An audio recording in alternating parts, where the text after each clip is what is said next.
भाइयों बहनों, आज आदरणीय प्रधानमंत्री जी के मार्गदर्शन एवं सहयोग से एक और जहां Delhi Dehradun elevated road, Vande Bharat express, Rishikesh Karnaprayag rail परियोजना, भारतमाला और पर्वतमाला परियोजना, अमृत योजना, ऑल वेदर रोड और उड़ान योजना जैसी महत्वाकांक्षी परियोजनाओं के माध्यम से प्रदेश के बुनियादी ढांचे को मजबूत किया जा रहा है।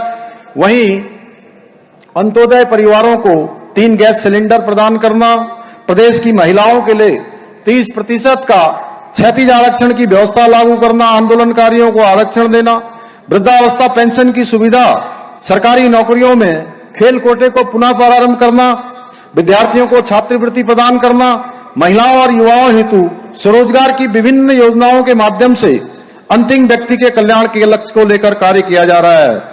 इन्हीं प्रयासों का परिणाम है कि विभिन्न चुनौतियों के बावजूद हमारे प्रदेश ने कई उल्लेखनीय उपलब्धियां हासिल की हैं, जिनकी गूंज आज पूरे देश में सुनाई दे रही है। देश के सभी नागरिकों की समस्याओं का त्वरित रूप से संतोषजनक समाधान करना है। इसके लिए सरलीकरण, समाधान, निस्तारण और संतुष्टि के मंत्र को ध्यान में रखकर निरंतर कार्य कर रहे हैं। अपनी सरकार portal, e cabinet, e office, 1905 CM helpline, 1064 anti corruption helpline, digital Uttarakhand app जैसी विभिन्न पारदर्शी व्यवस्थाओं के चलते कार्य संस्कृति में गुणात्मक सुधार हुआ है। अब हमने इन सेवाओं को और अधिक कारगर बनाने के लिए इनमें एआई तकनीक का उपयोग करना भी प्रारंभ कर दिया है। ये बहनों, हमारी सरकार किसानों के कल्याण के लिए भी संकल्पबद्ध होकर काम कर रही है।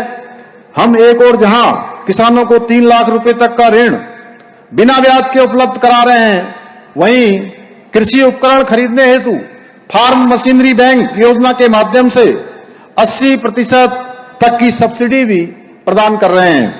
यही नहीं, हमने किसानों के हित में नहरों से सिंचाई को पूरी तरह से मुक्त करने का काम किया है।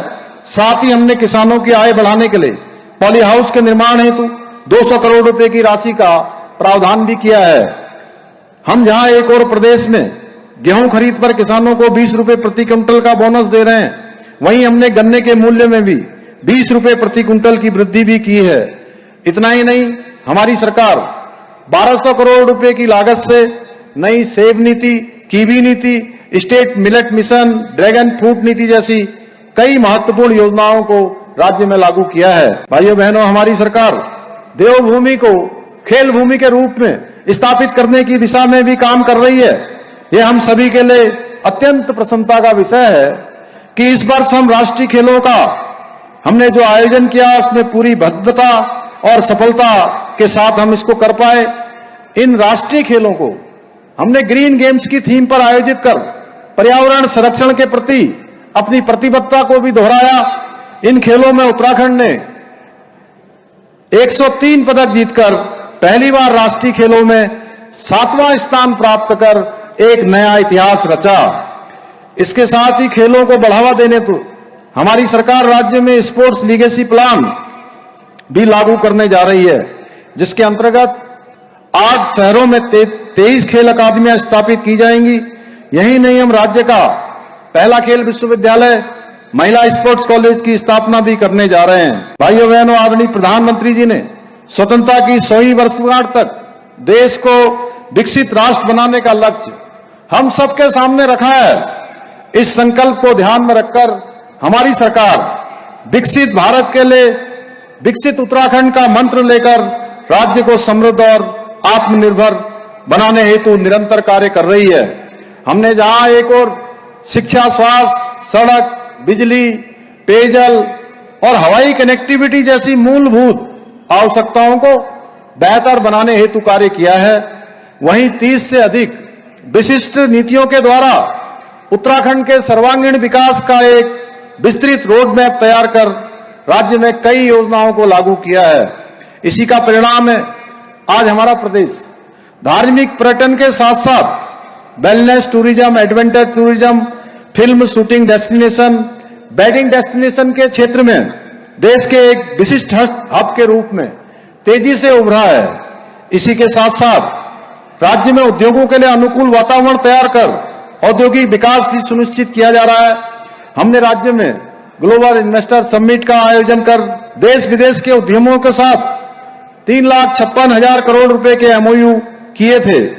मुझे गर्व है कि इस सम्मेलन के लगभग 1.5 वर्ष के भीतर ही हम 1 लाख करोड़ रुपए से अधिक की परियोजनाओं को धरातल पर उतारने में सफल रहे हैं। इसके अतिरिक्त हम उधम सिंह नगर के किच्छा खुरपिया फार्म में 1000 एकड़ से अधिक भूमि पर एक स्मार्ट इंडस्ट्रियल टाउनशिप विकसित करने की दिशा में भी कार्य कर रहे हैं। प्रधानमंत्री जी के नेतृत्व में और हमारा देश कश्मीर से धारा 370 की समाप्ति, अयोध्या में भव्य श्री राम मंदिर का निर्माण, ट्रिपल तलाक जैसी कुप्रथा का अंत, नागरिकता संशोधन कानून और वक्फ संशोधन जैसे कई ऐतिहासिक निर्णयों और उपलब्धियों का साक्षी बना है।